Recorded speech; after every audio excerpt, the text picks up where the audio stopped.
সুপ্রিয় দর্শক, স্বাগত জানাচ্ছি আজকের সম্পাদকীয়তে। আমি আহমেদ সালেহিন। অন্যকে দেখেছেন, এবার আমাদের দেখেন। যারা এই কথা বলছেন, মানুষ তাদের ৭১-এ দেখেছে কিভাবে লাখ লাখ মানুষ তারা হত্যা করেছে, এমন মন্তব্য করেছেন বিএনপির ভারপ্রাপ্ত চেয়ারম্যান তারেক রহমান। তিনি বলেন, যারা নানা জিনিসের টিকিট বিক্রি করছে তারা আল্লাহর সাথে শিরক করছে। এদিকে এনসিপি নেতা আক্তার হোসেন জামাত বিএনপির বিরুদ্ধে রাজনীতিতে অস্ত্রের মহড়ার অভিযোগ এনেছেন। এর কঠোর প্রতিবাদ জানিয়েছে জামাত। এদিকে মির্জা ফখরুল বলেছেন, বিএনপির বিরুদ্ধে বিভিন্ন মাধ্যমে অপপ্রচার চলছে। সাইবার যুদ্ধে বিএনপিকে জয়ী করার আহ্বান জানান তিনি। সমসাময়িক রাজনীতির নানা প্রসঙ্গ নিয়ে আজকের সম্পাদকীয় রাজনীতিতে সাইবার যুদ্ধ। আর এসব নিয়ে কথা বলতে আমাদের স্টুডিওতে উপস্থিত আছেন মাহমুদা হাবিবা, সদস্য মিডিয়া সেল বিএনপি, এবং ব্যারিস্টার নাজিবুর রহমান, আইনজীবী, বাংলাদেশ সুপ্রিম কোর্ট। দর্শক, আপনারা ওই আলোচনায় অংশ নিতে পারেন। এই জন্য আপনাদের ফোন করতে হবে টেলিভিশনে দেখানো নম্বরে। এছাড়া ফেসবুকের মাধ্যমেও আপনাদের মন্তব্য পাঠাতে পারেন। আলোচনা শুরুর আগে জেনে নেব এখনকার প্রধান শিরোনামগুলো। এ সপ্তাহে তফসিল, ভোট গ্রহণের সময় বাড়ছে ১ ঘন্টা। প্রস্তুতি জানাতে প্রধান উপদেষ্টার সঙ্গে ইসির সাক্ষাৎ। সুষ্ঠু নির্বাচনে সব সহযোগিতা দেবে সরকার। সামনে আসছে কঠিন সময়, জনগণকে সঙ্গে নিয়ে সব ষড়যন্ত্র রুখে দেওয়ার আহ্বান তারেক রহমানের। সাইবার প্রোপাগান্ডার বিরুদ্ধে লড়াইয়ের ডাক মির্জা ফখরুলের।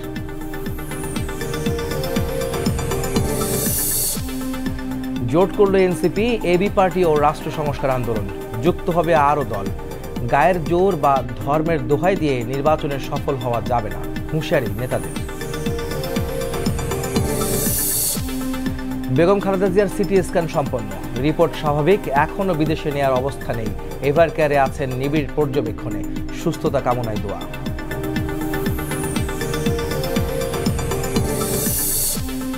এবং লিটারে ১৬ টাকা পর্যন্ত বাড়ল ভোজ্য তেলের দাম। পেঁয়াজ আমদানির অনুমতিতে হিলিতে কেজিতে কমেছে ৩০ টাকা। আলু চাষিদের ভর্তুকি দেওয়ার চিন্তা সরকারের।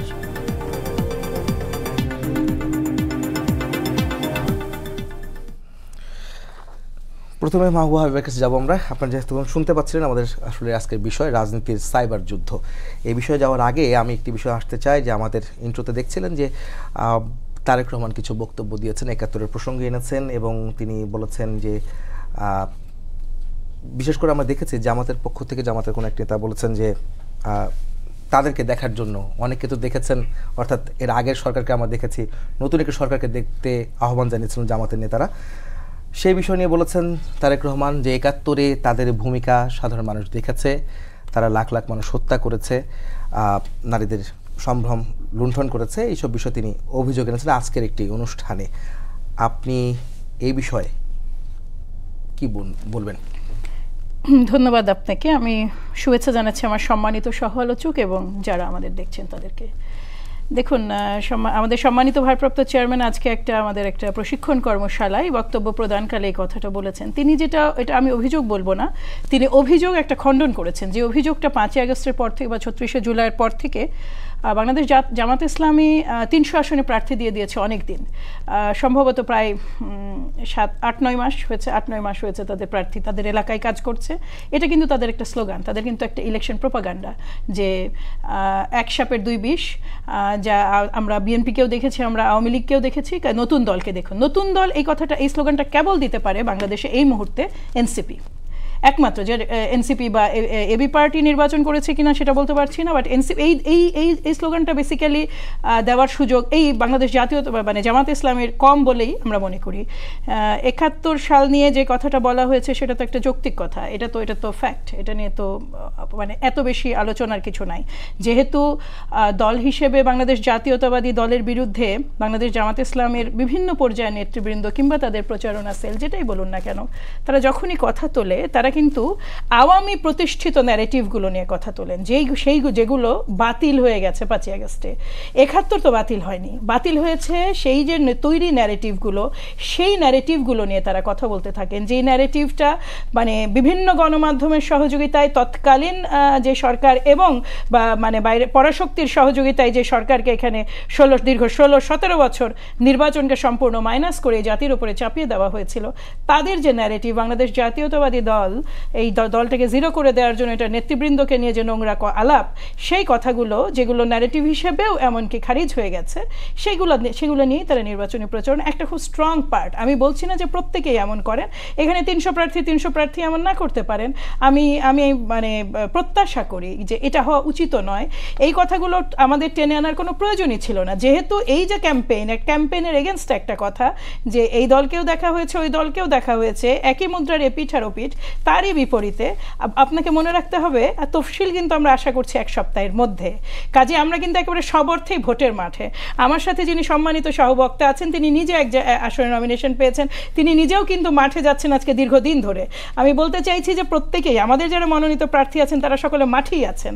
ফলে এখনকার বক্তব্যগুলো যেগুলোই আপনি বলেন না কেন, যে দলের পক্ষ থেকে বলুন না কেন, সেটা নাহিদ ইসলাম বলুন কিংবা আপনার বাংলাদেশ জাতীয়তাবাদী দল বলুন, বাংলাদেশ জাতীয়তাবাদী দল আমি বরং বলবো অনেক পরে, এতদিন পরে এসে এই কথাটা আমাদের সম্মানিত ভারপ্রাপ্ত চেয়ারম্যান বলেছেন। আপনি কিন্তু তার এতগুলো স্টেটমেন্ট শুনেছেন, এতদিন ধরে শুনেছেন। এই এতদিন ধরে স্টেটমেন্টে কিন্তু এমন কোনো কথা, এমন কোনো বিষয় বা সরাসরি কোনো দলের নাম বা কোনো এইভাবে উল্লেখ করে তিনি বলেননি। কিন্তু আপনি অতি সাম্প্রতিক তার যে পারিবারিক সংকট, এটা একটু মাথায় নিন। এই পারিবারিক সংকটে ভয়ঙ্করভাবে তাকে অ্যাটাক করা হয়েছে এবং বাংলাদেশ জাতীয়তাবাদী দলের একেবারে নেতা পর্যায়ে নানা মানুষ নানা ধরনের কমেন্ট করেছেন, যেটা অযৌক্তিক, অনৈতিক এবং এটা ভদ্রতা বা আমি বলবো যে একটা ফাইন লাইন থাকতে হবে। রাজনীতিতে একটা ডিসেন্সি থাকতে হবে, একটা fine politics is that politics যেখানে আমি এবং উনি কথাটা আপনার অফ এয়ার অন এয়ারে ইকুয়ালি বলতে পারবো। এই ফাইন লাইনটা কিন্তু মেনটেন করতে গেলে পারিবারিক জীবনটা একটু বাইরে রাখাই জরুরি, এটা মানা হয়নি। কাজে এমন এই কথাটা বরং আমি মনে করব এই কথাটা হচ্ছে তাদের এই আচরণের প্রতিক্রিয়া। এইটা যদি এই যে বিষয়টা বলা হয়েছে, আবারও বলি, এটা কিন্তু কোনো আরোপিত ঘটনা নয়, এটা এমন নয় যে অভিযোগ। আপনি যেটা বলেন ইট ইজ নট অভিযোগ, এটা একটা স্টেটমেন্ট এবং এটা ফ্যাক্ট। যেটা সম্মানিত ভারপ্রাপ্ত চেয়ারম্যান বলেছেন সেটা একটা ফ্যাক্ট। আর দুর্নীতি নিয়ে বা অন্যান্য বিষয় নিয়ে তারা যে কথাগুলো বলেন তাদের সবগুলোই হচ্ছে আওয়ামী ন্যারেটিভ, অধিকাংশই। বাংলাদেশ জাতীয়তাবাদী দল 2 দফায় ক্ষমতায় ছিল এবং আরেক দফা 12 দিন ছিল, সব মিলিয়ে 2টো পূর্ণ টেনিয়ার এবং একটা টেনিয়ারের 12 দিন। এই সময়ে অসংখ্য ভালো কাজ যেমন আছে, এমন অনেক কাজও আছে যেটা সমালোচনার যোগ্য। কোনো সরকারের পক্ষে 100% 100% একেবারে নিখুঁত, একেবারে কি বলবো, সব ধরনের মানে সমালোচনাবিহীন সরকার পরিচালনা করা সম্ভব নয়। বাংলাদেশ জাতীয়তাবাদী দলও পারেনি, তার প্রোজ আছে, কনস আছে, সেটা নিয়ে আপনি ভালোগুলো এবং খারাপগুলো দুটো নিয়ে আলোচনা করবেন, এটাই কাম্য। এবং যেই রাজনীতি আওয়ামী লীগ করে গেছে, ওই রাজনীতি আমরা আসলে আর দেখতে চাই না। যদিও দুঃখজনক হলেও সত্যি যে 36 আগস্টের পর থেকে সর্বত্রই সর্বক্ষেত্রে আমাদেরকে সেগুলো ফেস করতে হয়েছে। যে আমি ব্যারিস্টার নাজিবুর রহমানের সঙ্গে যাব, যিনি আসলে আপনার আগে আমি একটু পরিচয় দিতে চাই। আপনি একজন আইনজীবী, সম্মানিত আইনজীবী, এবং একই সঙ্গে আপনি যতদূর জানি আপনি মতিউর রহমান নিজামী, যিনি সাবেক আমির ছিলেন জামায়াতের, তার সন্তান। আপনি তো প্রার্থী হয়েছেন জামাতের পাবনা 1 আসন থেকে। আপনার কাছে প্রশ্ন থাকবে, তারেক রহমান একটি বৃহৎ রাজনৈতিক দলের এখন ভারপ্রাপ্ত চেয়ারম্যান, তিনি যে অভিযোগটা করেছেন যে আসলে দেশের মানুষের 71-এ দেখেছে জামাতের ভূমিকা, জামাতের শব্দটা বলেননি, নামটা বলেননি, কিন্তু আমরা সবাই জানি সেই বিষয়টা। আপনি কি এটাকে কীভাবে খণ্ডাবেন?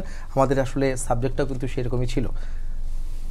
আমি যেটা বলবো, প্রথম কথা, আমরা 24-এ কিন্তু যে ন্যারেটিভটা উনি নতুন করে নিয়ে আসছেন বলবো না, বিএনপি 24-এর আগস্টের বিপ্লবের পরে আমরা দেখলাম যখন ডাকসুর ইলেকশনটা শুরু হলো, সেই ফ্যাসিবাদী ট্যাগ, রাজাকার ট্যাগটা কিন্তু আবার নিয়ে আসলো।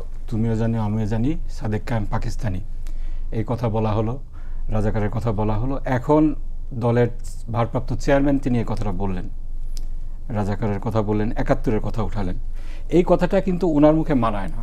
কেন মানায় না? উনি কিন্তু এর আগে এটার বিপরীতে বক্তব্য দিয়েছেন। উনি শুধু না, ওনার আম্মা এবং আমাদের সম্মানিত নেত্রী, দেশনেত্রী বেগম খালেদা জিয়াও এই বিষয়ে কিন্তু বলেছেন।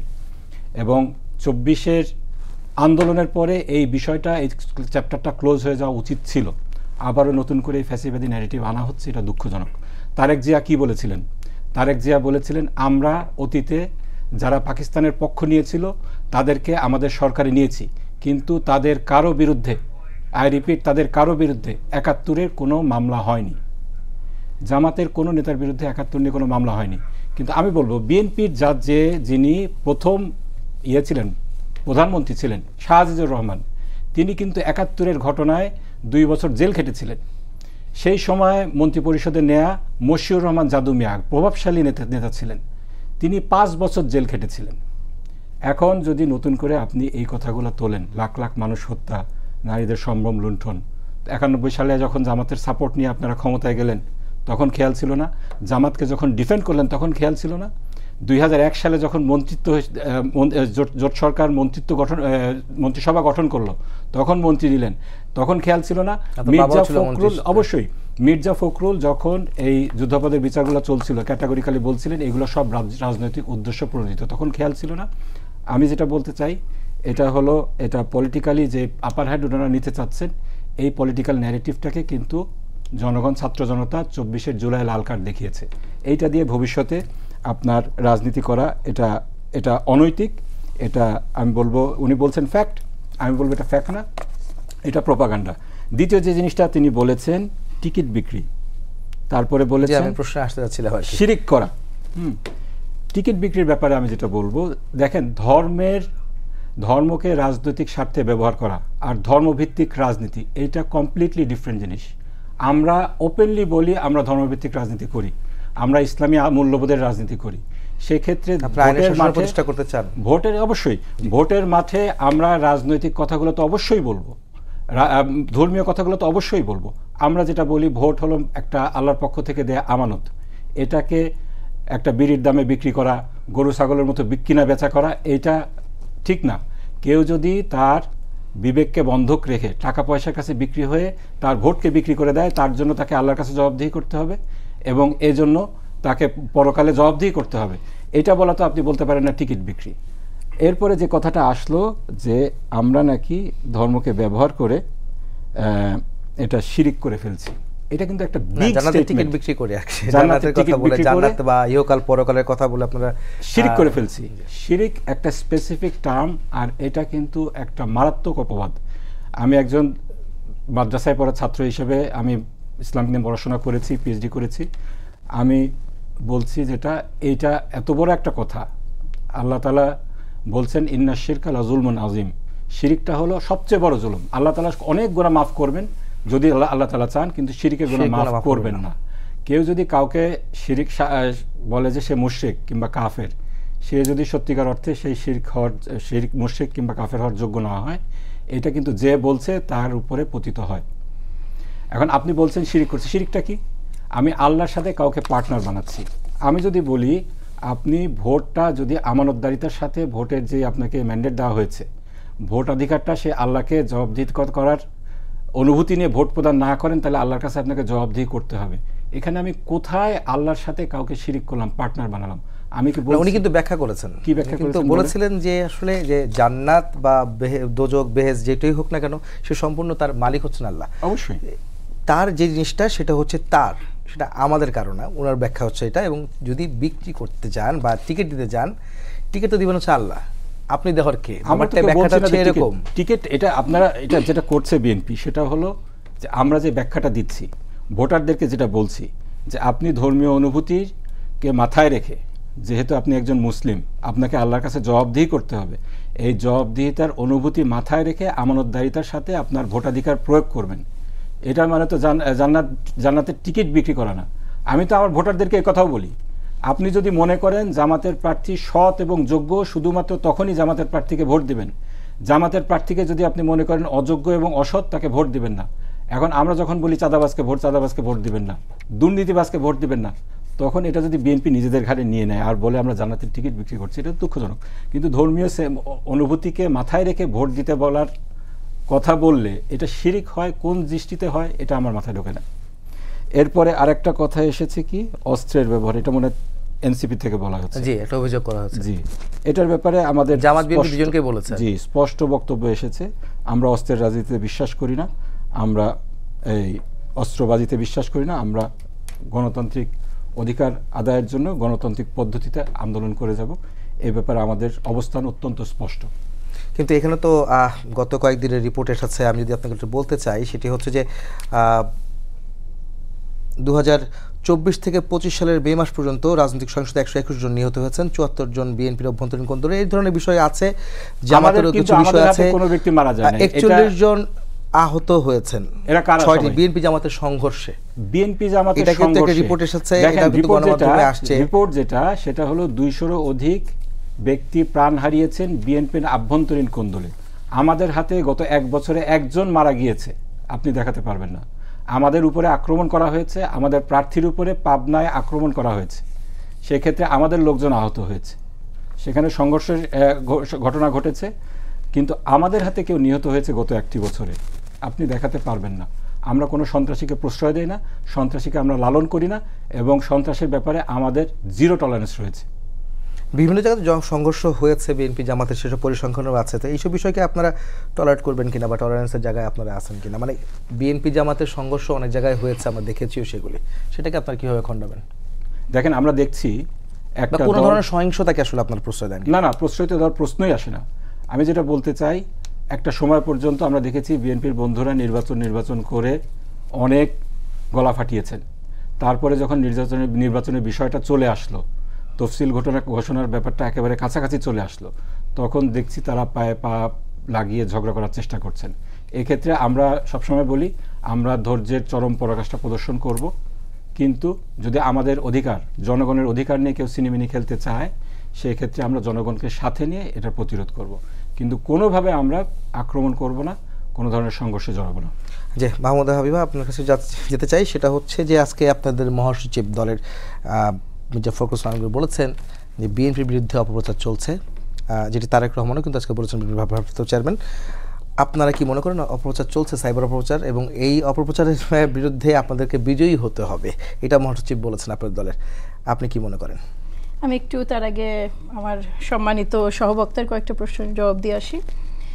বাংলাদেশ জাতীয়তাবাদী দলের যিনি প্রতিষ্ঠাতা শহীদ প্রেসিডেন্ট জিয়াউর রহমান বহুদলীয় গণতন্ত্র যখন চালু করেন, তখন তিনি একই সাথে আওয়ামী লীগের রাজনীতি, বাকশাল থেকে যে আওয়ামী লীগ নিষিদ্ধ ছিল সেই আওয়ামী লীগের রাজনীতি এবং বাংলাদেশ জামাত ইসলামের রাজনীতি দুটোই একই সাথে শুরু হয়। ঠিক আছে, রিকনসিলিয়েশন বলে একটা কথা আছে রাজনীতিতে, যেটা বললেন শ্রদ্ধেয় ব্যারিস্টার সাহেব, সেটা হচ্ছে যে দুইজন ব্যক্তির নাম করেছেন যারা বাংলাদেশ জাতীয়তাবাদী দলে ছিলেন, তারা অলরেডি সেই অপরাধের জন্য জেল খেটে এসেছেন।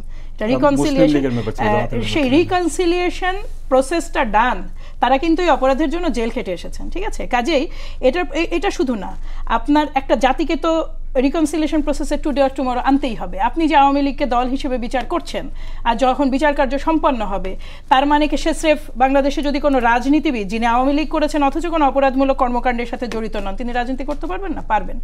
এই যে কথাটা বলছেন প্রোপাগান্ডা, এটা প্রোপাগান্ডা নয়, কিন্তু এইটা নিয়ে কথার শুরুই হতো না যদি আপনার 5ই আগস্টের পর থেকেই মিস্টার 10% আমাদের ম্যাডামকে ব্যক্তিগতভাবে আক্রমণ। এটুকু আপনাকে আমি অসংখ্য আইডি দেখাতে পারি, বাসের কেল্লা বলে একটা পেজ আছে তাদের, যেটা তারা চালান, মানে তাদের অ্যাডমিন আছে, সেখানে অন্তত আপনাকে 1000 আমি পোস্ট দেখাতে পারি গত 1 বছরে, যদি তারা সরিয়ে না থাকেন, যেগুলো একেবারে ব্যক্তিগত আক্রমণে দুষ্ট।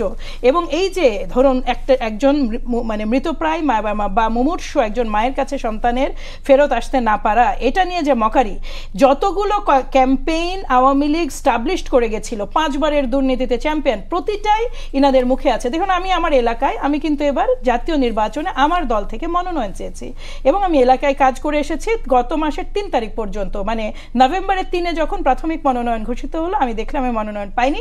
তারপর আমি এলাকায় 2-3 বার গিয়েছি যা সলিডারিটি প্রকাশের জন্য। তার আগ পর্যন্ত আমি কিন্তু জানি যে কিভাবে জান্নাতের টিকিট বিক্রি হয়েছে। ভাইয়া ভদ্রলোক মানুষ, সুশিক্ষিত মানুষ, তিনি হয়তো তার এলাকায় করেন না, কিন্তু মহিলাদের তালিমে যাওয়ার পরে এটা বলা হয় তাদেরকে যে ভোটটা দিলে তুমি জান্নাতে যাবে, এবং পরিষ্কারভাবে 5টা ফরজ, এইটা তো অসংখ্য কার্ড আছে, অসংখ্য নেতা বিভিন্ন সময় বলেছেন, আমি সবার নাম বলতে পারছি না এখানে, কিন্তু বক্তব্যগুলো একটু করে কোট করি। সেটা হচ্ছে 5টা ফরজের বাইরে আরেকটা ফরজ কি, সেটা হচ্ছে ভোট দেওয়া, এই 6টা ফরজ। এই কথাগুলো আমি জানি যে আমাদের ব্যারিস্টার নাজিবুর রহমান ভাই অত্যন্ত সুশিক্ষিত, কাজে তিনি হয়তো তার ক্যাম্পেইনটা ভিন্নভাবে করেন। আমি এটা শুনে সত্যি প্লিজ যে, এবং আমি মানে এটা অ্যাপ্রিসিয়েটও করি উনি যেটা বললেন যে আমার দলের লোককেও তুমি ভোট দিও না যদি সে ভালো প্রার্থী না হয়। কাজে এই কথাটা কয়জন প্রার্থী বলে এটা জানতে হবে। আপনি এলাকায় যান, তালিম বলে এক ধরনের গ্রুপ গোটা বাংলাদেশে মহিলাদের ঘরে ঘরে যায়। এখানে আরেকটি ইন্টারেস্টিং কথাও আমি অ্যাড করি, আমাদের সকলের ঘরে তারা যেতে পারে, আমাদের কোনো নারী কিন্তু কোনো জামাত ইসলামী নেতার ঘরে বা কোথাও কোনো অ্যাক্টিভিস্টের ঘরে ঢুকতে পারে না। এটা হচ্ছে রিয়ালিটি। একজন প্রার্থী দাঁড়িয়েছেন সনাতন ধর্মাবলম্বী, উনাকে ভোট দিলে কি জান্নাতের টিকিট পাবে? আচ্ছা, এখানে আরেকটু কথা অ্যাড করি, আমি আমার এই বক্তব্য শেষ করি। হ্যাঁ, এটাও আমি আমার কথার মধ্যে আপনাকে বলবো। এই কারণে এই হিসেবে বলা। জান্নাতের টিকিট বিক্রি সকলে করছে না, 100 জনের 100 জনই করছেন না, কিন্তু প্রতিটা কথাতে যখন আপনি ধর্মকে টেনে আনছেন যে আমাকে এই জন্য দিবা যে এইটা হলে, ও এমনও তো আরেকজন যে আমির হামজা নাকি একজন ওয়াজ করেন যে তুমি যদি একটা ভোট দাও তো 18 লাখ লোকের 18 কোটি লোকের নামাজের তুমি সওয়াব পাবা। হোয়াট ইজ দিস ভাই? একটা তো লিমিট থাকে, কত দূর বলবেন আপনি, সেইটুকুরও তো লিমিট থাকা দরকার। আর আরেকটা, এই যে আপনি যখন বলছেন ভোট বিক্রি একটা বিড়ির জন্য, একটা টাকার জন্য, বাংলাদেশে কত ভাগ লোক ভোট বিক্রি করে? ভোটারকে অসম্মান করেন এই প্রবণতা আমাদের রাজনৈতিক, শুধু রাজনৈতিক, আমাদের সম্মানিত প্রধান উপদেষ্টাকে আমি একদিন এটা বলতে শুনেছি এবং এটা আমি সিরিয়াসলি কন্ডেম করি। কেন? বাংলাদেশে যদি ভোটাররা ভোট বিক্রি করতো তাহলে তো শুধুমাত্র সাংসদ হতো সমস্ত ধনীরা, সারা বিশ্বের সমস্ত ধনী, মানে বাংলাদেশে যত টাকা বলা মানুষেরা, তাহলে তার আওয়ামী লীগকে কোনোভাবে ওই ভোট চুরি করতে হতো না। তারা যে টাকা 28 লক্ষ 29 লক্ষ কোটি টাকা তারা পাচার করেছে, তার একটা পার্ট জনগণকে, ভোটারকে দিলে তারা নির্বাচিত হতো। এটা অত্যন্ত নিন্দাজনক একটা কথা, যেটা বলা উচিত না। সারা বিশ্বে ভোটের 2 to 3% ভোট কিন্তু কেনাবেচা হয়। আপনি যখন সংসদে চলে যাবেন তখনও জানেন হর্স ট্রেডিং বলে একটা কথা আছে, এটা বিশ্বজুড়ে প্র্যাকটিস। আপনি আলাদাভাবে আমার দেশের এই গরিব লোকগুলা যারা তাদের আস্থা, তাদের বিশ্বাস, তাদের মার্কার উপরে অটল থাকে, আপনি তাদেরকে নিয়ে এই ধরনের কথা বলার আগে চিন্তা করা দরকার। আর আপনি যেটা বলছেন, দেখুন ওই যে মানে সাইবার যুদ্ধের কথা আসি, তার আগে আপনি যে প্রশ্নটা করলেন, খুলনায় যিনি প্রার্থী হয়েছেন, ইন্টারেস্টিং ফ্যাক্ট, নারায়ণ চন্দ্র যিনি ছিলেন সাবেক এমপি, তার একান্ত কাছের মানুষ। এবং নারায়ণ চন্দ্রকে নিয়ে একটা কথা তো প্রচলিত ছিল, উনি তো এদেশের মনোনয়নই নাকি ছিলেন না, উনার নাকি আন্তর্জাতিক মনোনয়ন ছিল, এবং এই ধরনের কথা কিন্তু বহুল প্রচলিত কথা। কাজে এখন এমন প্রশ্নও কিন্তু তাদের দিকে উঠে আসে যে আন্তর্জাতিক মনোনয়নের পার্ট হিসেবেই এই নন্দী ঢুকলেন কিনা। কারণ হচ্ছে যিনি এতখানি ক্ষমতার কাছাকাছি ছিলেন, আপনি যদি ওই এলাকার অন্যান্য হিন্দুদের সাথে কথা বলেন, আমার ধারণা আজকে 2-3 জন স্টেটমেন্টও দিয়েছেন, ভিডিও দেখলাম, তারা যার মতো ভিডিও করেছেন। এই ভদ্রলোকের মানে যদি আপনি স্টেটমেন্ট দেখেন, এতখানি ক্ষমতার কাছাকাছি থাকা একজন মানুষকে জামাত ইসলামী বেছে নিল, এটাও তো আশ্চর্য বিষয়। অথচ দেখুন তাদের কিন্তু কোনো নারী প্রার্থী নাই গোটা বাংলাদেশ জুড়ে। একজন, তারা কিন্তু সংখ্যালঘুদের কথা চিন্তা করেছেন, 50.47% ইয়ে হচ্ছে নারী, তাদের কিন্তু কোনো নারী প্রার্থী নাই। এটা হচ্ছে এখন ওনাদের সিদ্ধান্ত, ওনারা নেবেন কি নেবেন না। এবার আসি আমি সাইবার ইয়ের প্রশ্নে। কারা করছে সাইবার হুমকিটা? কাদের জন্য? মানে আপনারা কেন ভয় পাচ্ছেন? আমাদের কিন্তু অফিসিয়াল না, এটা ভয় নয়, এটা সতর্কতা। আমাদের একটা অফিসিয়াল ক্যাম্পেইনে প্রশিক্ষণ লঞ্চ হয়েছে, অনেকদিন ধরেই চলছে। সেটার আজকে একটা প্রোগ্রাম হলো, সেটা হচ্ছে আমরা সাইবার ইয়েতে এমনভাবে আমাদের সাইবার ওয়ারফেয়ারটা করতে চাই যেন সরাসরিভাবে, যেটা মানে একটা বর্ডার লাইন আছে, সাইবার যে যুদ্ধটা আমরা এখন করছি এটা খুব ন্যাস্টি। এখানে নারীদের নিরাপত্তা ক্ষেত্র বিষয়ে পুরুষের নিরাপত্তা, মানে একেবারেই এই জিনিসটার কোনো অস্তিত্ব নাই। আপনার শুধু মানে বিরোধিতা করতে হবে শুধু বিরোধিতার জন্য। এখানে এত ধরনের বিষয়, আপনাকে আমি কি বলবো, আমি নিজে নারী, রাজনীতি করি, আমি যথেষ্ট অনেকের তুলনায় আমার জীবনযাপন অনেক ভিন্ন ধরনের, তারপরেও আমি যেই ধরনের ব্যক্তিগত আক্রমণের শিকার হই সেটা বলার কোনো সুযোগ নাই। আর সেখানে আমাদের ছাত্রীদের কথা বা অন্যান্যদের কথা তো বলাই বাহুল্য। অনেক ক্ষেত্রে দেখা যায় যে বাংলাদেশে ডেফিনেটলি দুটো গ্রুপ আছে। আপনাকে এবার বলি, প্রতিটা দলেরই তাদের নিজস্ব সাইবার বাহিনী আছে, কিন্তু যেই ভয়ঙ্কর গ্রুপটাকে আমরা এই মুহূর্তে মানে যাদের অঢেল টাকা আছে এবং যারা সারাক্ষণ মানে এই ধরনের কন্টেন্টগুলো তৈরি করে যে আমাদের মোটের ওপরে জুলাইয়ের একটা যে আন্ডারস্ট্যান্ডিং আছে দলগুলোর মধ্যে, এটা প্রতিনিয়ত ভেঙে ফেলার আরেকটা প্রচেষ্টা। এটা মূল গ্রুপ, এটা কিন্তু আরেকটা প্রোপাগান্ডা চালানো হয় ভারত থেকে একেবারে, মানে ওটা হচ্ছে সোর্স। ভারত বলতে আমি কিন্তু ভারতকে মিন করছি না, দল হিসেবে ভারত, মানে দেশ হিসেবে ভারত নয়। পালিয়ে থাকা যে শক্তি, তাদের এত বিনিয়োগ, এখানে এত বেশি তারা এখানে লোকবল নিয়োগ করেছে, তাদের টাকাও তো শেষ, টাকারও তো শেষ নাই। এইটা প্রতিনিয়ত আমাদেরকে ফেস করতে হয় এবং একটা ঘটনা যেটা ঘটেছে তার সম্পূর্ণ ভিন্ন ধরনের একটা ব্যাখ্যাতে সেটা উঠে আসে এবং আপনি যখন এটা ফ্যাক্ট চেক করে আবার এটা ইয়েতে সাইবার স্পেসে তুলে দেন, আপনার মিথ্যা তথ্যটা দেখে 2 মিলিয়ন মানুষ, আর ফ্যাক্ট চেকের যে ফাইন্ডিংস ওটা দেখে আসলে 20,000ও না।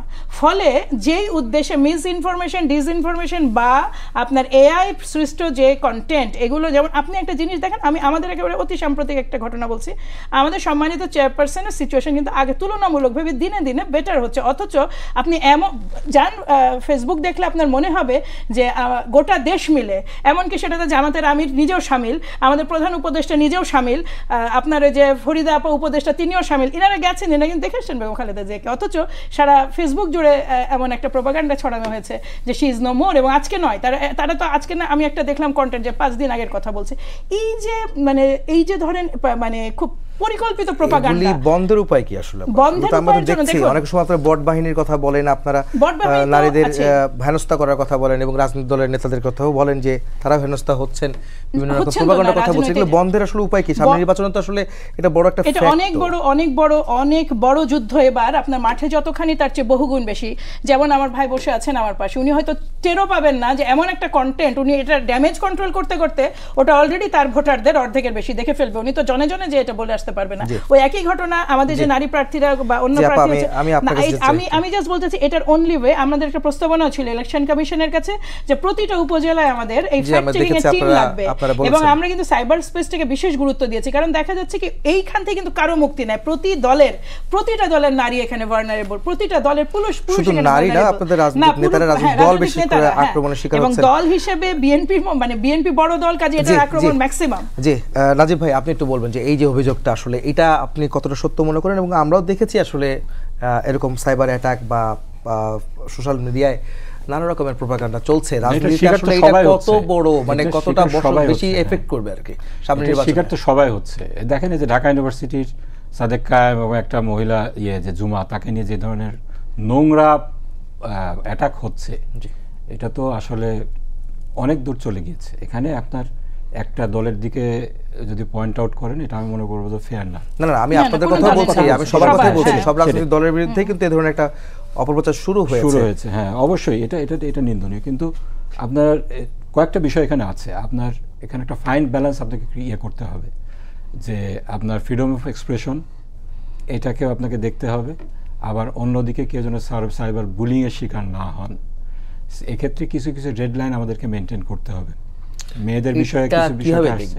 আমার যদি প্রশ্ন থাকে, আমি যদি বলি যে গত 15 মাস পেরিয়ে গেছে, সামনে নির্বাচন আর 3 মাস পরে যদি নির্বাচনের কথা চিন্তা করি আমরা, এই 3 মাসের মধ্যে এটা কিভাবে আপনারা ঠেকাবেন? সরকার আসলে কি করছে, সংশ্লিষ্ট কর্তৃপক্ষ কি করছে, সাইবার যে একটা শাখা আছে আইন শৃঙ্খলা বাহিনীর, তারা কি করছে, সেগুলো বিষয় নিয়ে আপনাদের কোনো কনসার্ন আছে কি না? এখানে আপনার কনসার্ন দেখেন, কনসার্ন যেটা, এটা কিন্তু ডবল এজ সোর্ড। আপনি যদি চান যেটাকে কন্ট্রোল করবেন, আপনি তো আওয়ামী লীগের মতো একটা পুলিশ স্টেট করতে পারেন না। সেই সময় দেখেছি আইসিটি নামে একটা অ্যাক্ট করে আপনার যেভাবে হ্যারাস করা হয়েছে লোকজনকে, সেই আইসিটি অ্যাক্টটা কিন্তু এখনো আছে। এইভাবে সংশোধন এসেছে। এইভাবে হ্যারাসমেন্টের পক্ষে আমরা না, কিন্তু একই সাথে আপনার সাইবার বুলিং, এটা ওয়ার্ল্ডের বিভিন্ন জায়গায় বিভিন্ন ধরনের লজ আছে। এইগুলাকে দেখে একটা কার্যকর ব্যবস্থা অবশ্যই গ্রহণ করতে হবে। আমি মনে করি পলিটিক্যাল পার্টিকুলার এক্ষেত্রে একটা সুনির্দিষ্ট কমিটমেন্ট থাকা উচিত, বিশেষ করে ভালনারেবল যে গ্রুপগুলো আছেন তাদেরকে প্রোটেক্ট করা। এখানে আপনার দেখেন ইন্টারন্যাশনালি কিছু কিছু নর্মস আছে, ওগুলো আমাদের দেশে কিন্তু মানা হয় না। যেমন ইসলামোফোবিয়া, ঠিক আছে, তারপরে নির্দিষ্ট রেস, তারপরে আপনার জেন্ডার, এগুলো কেন্দ্রিক আক্রমণ হলে এটা কিন্তু স্পেসিফিক লিগাল অ্যাকশন নেওয়া যেতে পারে। এইগুলো কিন্তু মানা হচ্ছে না। একই সাথে যে ট্যাগিং হচ্ছে, এটাও কিন্তু দেখতে হবে। এই যে রাজাকারের ট্যাগিংটা আমরা কিন্তু আমাদের উপরে যে পয়েন্ট আউট করা হলো, আমরা বলে ম্যাডামের ব্যাপারে অন্যদের ব্যাপারে অনেক প্রোপাগান্ডা করেছি। আপনি কিন্তু আমাদের দায়িত্বশীল কোনো ব্যক্তির মুখ থেকে এ ধরনের কোনো কথা শুনবেন না। আপা বললেন যে আমাদের নেতৃবৃন্দ কিন্তু খালেদা জিয়াকে দেখতে গিয়েছেন। আমি আমার প্রত্যেকটা জনসভায় খালেদা জিয়ার জন্য পার্সোনালি দোয়া করি, ঘোষণা দিয়ে দোয়া করি। না, জামাত এটা করেছে, আমিরও বলেছেন, আপনার দলের সব নেতারাই বলেছেন। ফেসবুকে কারা প্রোপাগান্ডা চালাচ্ছে, কি চালাচ্ছে, এটার দায়িত্ব তো সব দায়িত্ব তো আপনি একটা দলকে দিতে পারেন না। প্রোপাগান্ডা কিন্তু দুই পক্ষেই হচ্ছে। যেটা বললাম, আমাদের ইয়াং নেতৃবৃন্দদেরকে নিয়ে যেটা হচ্ছে, আমাদের নামে ফটোকার্ড ছাপা হচ্ছে, আমাদের বিরুদ্ধে আরো বেশি করা হচ্ছে। আপনি দেখেন ফেসবুকে যদি ঢোকেন, আপনি কার বিরুদ্ধে না আপনি দেখতে পারবেন। আমাদের আমিরের বিরুদ্ধে যেভাবে ক্যাম্পেইন করা হয়েছে, একটা বক্তব্য নিয়ে অনেক ক্যাম্পেইন করা, একটা চুমু কাণ্ড নিয়ে কত কিছু করা হয়েছে। সেই ক্ষেত্রে আমি বলবো যে সেই প্রোপাগান্ডার শিকার আসলে কারা? এটা আপনার উনি বলছেন ফেসবুকের ইউজার এখন আপনার বাংলাদেশের জনসংখ্যার চাইতে বেশি, ঠিক আছে। এখানে কে কখন কিভাবে কি করলো, সব দায়িত্ব তো আপনি একটা পলিটিক্যাল পার্টিকে দিতে পারেন না। কিন্তু এখানে যখন আপনার একটা পলিটিক্যাল পার্টির ভারপ্রাপ্ত চেয়ারম্যান এই কথা বলবেন, আপনারা যেটা বললেন যে বিএনপি রিকনসাইল করেছে স্বাধীনতার পক্ষের শক্তি বিপক্ষের শক্তিকে, তারপরে আবার যখন আপনি বলেন ৭১ সালে এই ঘটনা ঘটেছে, এটা কি রিকনসিলিয়েশনের সাথে যায় না? আমি বলবো যারা রেসপন্সিবল তাদেরকে রেসপন্সিবল আচরণ করতে হবে।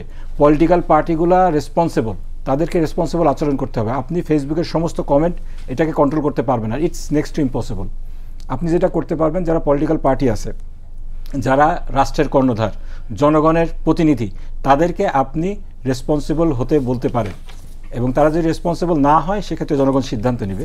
এর পাশাপাশি আমি বলবো আমাদের আইনগুলোকে যুগোপযোগী করা, এক্ষেত্রে কেউ যদি কোনো জেন্ডার, রেস এবং এই ধরনের ট্যাগিংয়ের কিছু করে সেক্ষেত্রে সুস্পষ্ট আইনি বিধান থাকা উচিত, তার বিরুদ্ধে ব্যবস্থা নেওয়ার। নাজিব ভাই, আমি একটু যেতে চাই আপনার কাছে, আবার মানে আপনার কাছে প্রশ্ন করব, এর আগে বলতে চাই সেটা হচ্ছে তফসিল দিবে 8 থেকে 15 ডিসেম্বরের মধ্যে। আমরা একটু ফিরে যাচ্ছি নির্বাচনের ক্ষেত্রে, এটাকে আপনি কীভাবে দেখছেন যে তফসিলটা এখন হলে কেমন হয়, বা আরও কি পিছাবে কিনা আবারও?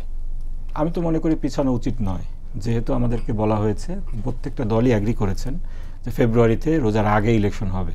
আপনার রোজার আগে যদি ইলেকশন হতে হয় তাহলে তফসিল তো এর পরে দিলে এটা পলিটিক্যাল পার্টিগুলোর জন্য সমস্যা হবে।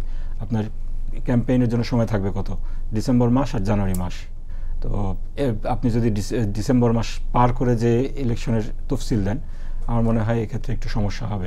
এক্ষেত্রে ইলেকশনটা যেটা, এটা কিন্তু শুধুমাত্র সংসদ সদস্য নির্বাচিত করার ইলেকশন না, সরকার গঠনের ইলেকশন না, এর সাথে কিন্তু আবার গণভোটও আছে। জি, মাইন্ডেড।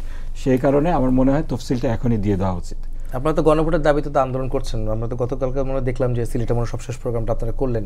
আর গণভোট তো হচ্ছেই, গণভোটটা আপনারা তো ভোটের দিন চাচ্ছিলেন, আগে চাচ্ছিলেন, দাবিতে তো এখনো অনড় আছেন। তো সেই ক্ষেত্রে তফসিল দিয়ে দিচ্ছে নির্বাচনের দিন, আবার 1 ঘন্টা সময়ও বাড়ানো হয়েছে নির্বাচনের ভোটের সময় আর কি, 1 ঘন্টা বাড়ানো হচ্ছে। তো এই বিষয়গুলো আসলে কেমন, মানে নির্বাচনের দিনই আবার বলছি, আপনারা যাচ্ছেন আগে। আমরা আবারও বলছি যেটা, সেটা হলো আমরা মনে করি গণভোটটা একটা সেপারেট ইস্যু। আপনি 2টা ইস্যুকে একসাথে যদি মিলিয়ে ফেলেন এইটা কনফিউজিং হবে। এখন দেখেন গণভোট নিয়ে কিন্তু কোনো কথা নেই, সব যেটা হাটে মাঠে ঘাটে যে আলোচনাগুলো হচ্ছে সেটা হলো জাতীয় সংসদ নির্বাচন নিয়ে। আমরা এক্স্যাক্টলি এই কথাটাই বলেছিলাম, আপনি যদি গণভোট এবং জাতীয় সংসদ নির্বাচন একই সাথে করেন, গণভোটের ইস্যুটা চাপা পড়ে যাবে। আমি একটা ওয়ার্ড ইউজ করেছিলাম, এই ওয়ার্ডের সাথে আপনি অ্যাগ্রি করতেও পারেন, নাও অ্যাগ্রি করতে পারেন। উনি বলেছিলেন গণভোটের জেনোসাইড হয়ে যাবে। তো এক্ষেত্রে যেটা আমাদের এই নির্বাচনের ভিত্তিটা কিন্তু সংবিধান থেকে না, এটা পাবলিক একটা ম্যান্ডেট দিয়েছে এই বিপ্লবের মাধ্যমে এই গভর্নমেন্টকে, স্পেসিফিক্যালি কয়েকটা বিষয়ে। তার মধ্যে একটা হলো সংস্কার, আর একটা হলো বিচার, আর একটা হলো নির্বাচন। এই তিনটার একটা হলো নির্বাচন, সেটার আলোকে কিন্তু নির্বাচনটা হচ্ছে। আপনি এটার যদি একটা গণভিত্তি না করে তারপরে ইলেকশনটা করেন, গোটা ইলেকশনটাই কিন্তু প্রশ্নবিদ্ধ হতে পারে। কারণ আপনার সংবিধান অনুযায়ী ইলেকশন হওয়ার কথা কিন্তু 2029-এ, আরও 4টি বছর পরে। সেজন্য আমরা বলেছিলাম গণভোটটা আগে করলে ভালো হতো। কিন্তু আমরা ডেমোক্রেটিক ফোর্স, আমরা এজন্য কিন্তু কোনো অ্যানার্কি সৃষ্টি করিনি। আমরা আমাদের দাবিতে স্ট্রং, আমরা স্টিল মনে করি গণভোটটাকে আলাদা করা উচিত। কিন্তু যেহেতু করছে না, আমরা কিন্তু গণতান্ত্রিক প্রক্রিয়ার বাইরে অন্য কোনোভাবে কোনো প্রতিবাদ করছি না। আপনার কাছে আরেকটা প্রশ্ন দিয়ে বেড়ে যাব, সেটা হচ্ছে যে আপনাদের এই দাবির মধ্যে একটি দাবি ছিল যে লেভেল প্লেইং ফিল্ড তৈরি করতে হবে, নির্বাচনের পরিবেশ সুষ্ঠু করতে হবে, সুন্দর করতে হবে, তাহলে নির্বাচনটা সুষ্ঠু হবে, মানে আগামী জাতীয় সংসদ নির্বাচন। তবে আজকে প্রথম প্রশ্ন বলেছেন যে তারা ফেব্রুয়ারিতে প্রথমার্ধে যে নির্বাচন হবে সেটা ইতিহাসের সর্বসেরা নির্বাচন হবে, সে প্রত্যয় তিনি আবারও ব্যক্ত করেছেন। আপনি কি মনে করেন যে এই সরকারের অধীনে এবং সামনে নির্বাচন ইতিহাসের সেরা নির্বাচন হবে? সময় বলে দিবে। দেখেন কিছু বিষয় থাকবে, আমি আপনাকে জিজ্ঞেস করি। আমি বলবো সময় এটা বলে দিবে এটা কতটুকু ফেয়ার লেভেল প্লেইং ফিল্ড তৈরি হয়েছে, কতটুকু ফেয়ার ইলেকশন হয়েছে। আইন শৃঙ্খলা পরিস্থিতি কিন্তু একটা বড় ফ্যাক্টর এক্ষেত্রে। আমরা কিন্তু আইন শৃঙ্খলা পরিস্থিতির যতটুকু উন্নতি হওয়ার কথা ছিল সেরকম উন্নতি দেখছি না। এখনও কিন্তু যে ধরনের দেখছি রাজনৈতিক সংঘাত হচ্ছে, রাজনৈতিক সংঘাতের বাইরেও অনেক খুন হচ্ছে। এটা কিন্তু যেটা বলবো যে সংস্কারের আগে আমরা সংস্কার সম্পূর্ণ হওয়ার আগে নির্বাচনটা হওয়ার কারণে আমাদের এক্ষেত্রে কিছু কিন্তু ডিফিকাল্টিজ রয়ে গিয়েছে। আমি একটা মিনিট একটু বলে, আধা মিনিট বলে নিই। এক্ষেত্রে আমি যেটা বলবো যে সরকার কিন্তু যথেষ্ট সময় পেয়েছিল সংস্কার করার, কিন্তু সেক্ষেত্রে তারা বলতেই পারে সকল রাজনৈতিক দলের তারা সহায়তা পায় নাই, কিন্তু তাদেরকে সংস্কারটা করে নির্বাচন দেওয়া উচিত ছিল। এক্ষেত্রে কার দায় ছিল এটা ইতিহাস বলবে, যে আপনি এই উত্তরটা বলবেন। আমি এই প্রশ্নের আগে একটা ছোট কথা ভাই, এটা অ্যানসারটা দিতেই হবে। 2024-এর ইলেকশনের আমাদের যেটা মানে সাংবিধানিক নর্ম অনুযায়ী সংসদের মেয়াদ আছে, সরকারের মেয়াদ নাই। যেই দিন সংসদ ভেঙে যাবে সেই দিন থেকে 90 দিনের মধ্যে নির্বাচন বাধ্যতামূলক। কাজে এই যে কথাটা, এটা কিন্তু সম্পূর্ণ ভুল যে 29-এ হচ্ছে ডিউ ইলেকশন। সরকারের মেয়াদ নাই, কিন্তু বুঝতে হবে সংবিধানের মেয়াদ, সংসদের মেয়াদ আছে। কাজে সংসদ ভেঙে গেছে কিন্তু যেদিন পালিয়ে গেছে সাপরিষদ সেই দিনই। এইবার আসেন যে কথাটা ইয়েতে বলছেন যে নির্বাচনটা কেমন হবে। সেরা এই নির্বাচন না হলেও 10 বছর পরে নির্বাচন পেয়েছিল হচ্ছে আপনার এরশাদ শাহী সময়, যদি আমরা যে সেই সব কথা চিন্তা করি, এবং সেটা গোটা জনমানুষের একটা ভালোবাসা এবং উচ্ছ্বাসের নির্বাচন ছিল। এবার কিন্তু 35 নিচে 6.5 কোটি ভোটার প্রথমবারের মতো ভোট দিতে যাচ্ছে, তাদের একটা প্রত্যাশা আছে এবং প্রচেষ্টা আছে সবগুলো রাজনৈতিক দলের পক্ষ থেকেই। সর্বসেরা না হলেও এটা নিঃসন্দেহে মানে বাংলাদেশের ইতিহাসে অন্যতম বিগত 3-4টা ইলেকশনের মতো হবে না আর কি, সেটা বলাই যায়। বিগত 3-4টা ইলেকশন তো ইলেকশনই ছিল না, ওটা তো ইলেকশনটা প্রসেসটাকে মাইনাস করে একটা সিস্টেম রাখা হয়েছিল। আর এখানে আসলে বলতে গেলে অনেক কিছু বলা যায়। দেখুন আমি দুটো জিনিস বলি, মেটার সাথে আপনাকে শুধু এইটুক তো সিস্টেম আপনি করতেই পারেন আইনগতভাবে, যে কোনো অশালীন কন্টেন্ট যেন ফেসবুকে অন্তত বাংলাদেশের টেরিটরিতে আপলোডেড না হয়। আমাদের মেয়েরা কথা বুঝতে পেরেছে। ধন্যবাদ আপা। সবাইকে ধন্যবাদ জানিয়ে শেষ করছি আজকের সম্পাদকীয়। আগামীকাল আবার দেখা হবে একই সময়ে। শুভরাত্রি।